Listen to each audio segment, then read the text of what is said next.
Hey guys, welcome back to Movie Brainstorm. Today I'm going to explain the movie called 101 Dalmatians, released in the year 1996. Roger Dearly is an American video game designer who lives with his pet Dalmatian Pongo in London. Pongo wakes up every day earlier than his master and prepares his shower before finally waking him up. The dog also knows how to open the main door and pick up milk deliveries.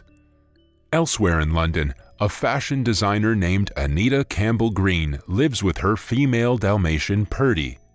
Meanwhile, the city of London is currently rocked by the disappearance of a white Siberian tiger from the city's main zoo.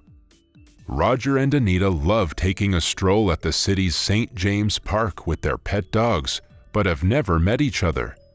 At the work front, Roger is struggling to come up with a cool villain for his video game, while Anita is busy churning out designs for her boss Cruella de Vil's fashion label, The House of de Vil.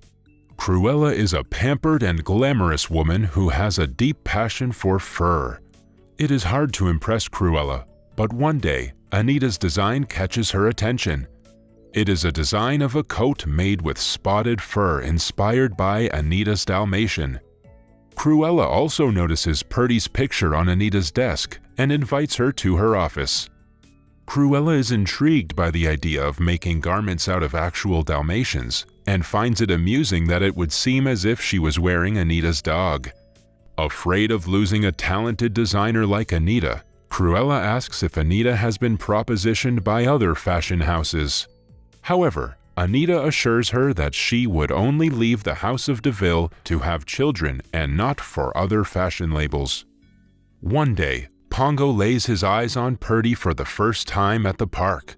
He is instantly smitten and starts chasing after her, dragging his master Roger with him.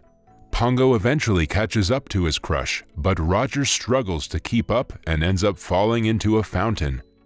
When Roger comes out of the fountain, he sees his dog playing with his crush.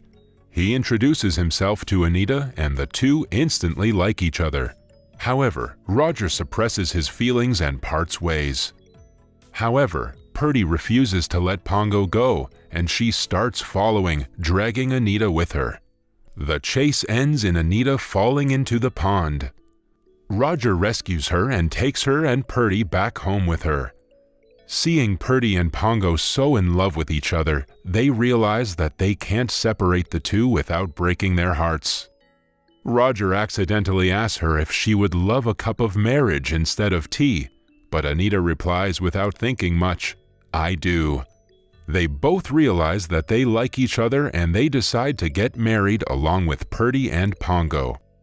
Meanwhile, Cruella's henchmen Jasper and Horace are covertly meeting with a man named Mr. Skinner that hands them a bulky suitcase. They take it to Cruella, and it turns out that it contains a rug made of skin of the female white tiger named Su Ling that went missing from the London Zoo. Cruella is elated to receive the rug. Anita soon learns that Purdy is pregnant, and so is she, much to her shock. She hires her childhood nanny to help her around the house. After learning about Anita's marriage, Cruella pays her a visit. The latter is bummed about Anita's pregnancy, but she is elated to learn that her Dalmatian is also pregnant. Several weeks later, Purdy gives birth to a litter of 15 puppies. However, one of the puppies stops breathing. Roger refuses to let the puppy go and keeps petting it until it starts breathing. Excited, the nanny names the puppy Lucky. Roger, Pongo, and Anita are jubilant about the puppies, but unbeknownst to them, Cruella has deployed Jasper and Horace outside their home to keep an eye on them. They relay the news of the puppy's arrival to Cruella, and she immediately rushes to Anita's home. She barges into their home, but only to learn that the puppies are white as snow and with no black spots. However, Anita tells her that the spots won't appear until later. Relieved, Cruella tells Anita to pack the puppies for her, but Anita tells her that the puppies need to be with their mother for several weeks. Becoming increasingly impatient, Cruella offers Roger and Anita £7,500 for the puppies, but they refuse to sell the puppies. Enraged, Cruella dismisses Anita and vows revenge against her and Roger. Months pass by. The puppies have grown bigger in size and the nanny buys belts for all of them. Horace and Jasper continue to keep an eye on the family, and one evening, when Anita and Roger go out with Purdy and Pongo, the two henchmen break into their home. They lock the old nanny inside a closet and steal the puppies. A dog named Montgomery witnesses them stealing the puppies and barks at them, but the two manage to get away. Pongo and Purdy overhear Montgomery bark in the distance and run towards their home, realizing that something's up. Nanny also manages to break free from the closet and informs Anita and Roger about the puppies. Purdy and Pongo are heartbroken. Horace and Jasper take the dog to their home and inform their boss about the puppies.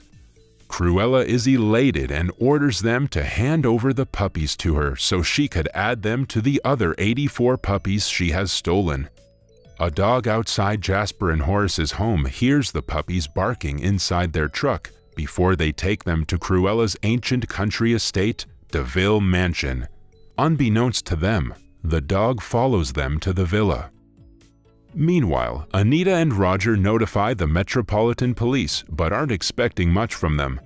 With the family devastated at the loss of the puppies, Pongo uses the twilight bark to carry the message via the dogs and other animals of Great Britain. By next morning, Pongo hears back from the other animals and he ventures out with his partner to rescue their babies. Anita and Roger try to stop them, but without success. At the DeVille Mansion, the dog tries to sneak into the property through the roof, but ends up skidding from the snow. Jasper hears the dog falling from the roof, but Horace assures him that he's just imagining things. The dog manages to find an alternate way into the house. It also finds the puppies locked inside a room. Using an air vent, the dog manages to reach the puppies, much to their jubilation. Meanwhile, with the police looking for the puppies everywhere, Cruella orders the skinner to kill the puppies and take out their fur. With each passing minute, Anita becomes sure that Cruella has something to do with the kidnappings as she was obsessed with the puppies. At the DeVille Mansion, a woodpecker and a bunch of other animals help the dog distract Jasper and Horace as it sneaks the puppies out into the roof. However, the henchman notices Lucky and run after them. But before they could get to them, the duo slip on Lucky's urine. The dog grabs the puppies by their neck and drops them into the drain pipe to help them get to ground level safely. Another dog escorts the puppies out of the mansion. Cruella arrives at her mansion but only to learn that the puppies have broken free. Cruella calls them useless and ventures out to look for the puppies herself. She notices small animal footsteps, but a flock of sheep hide the puppies and mislead Cruella. The dog then leads the puppies to a nearby farm. Pongo and Purdy are led to the farm by other animals and birds. Meanwhile, Lucky is still at Cruella's mansion.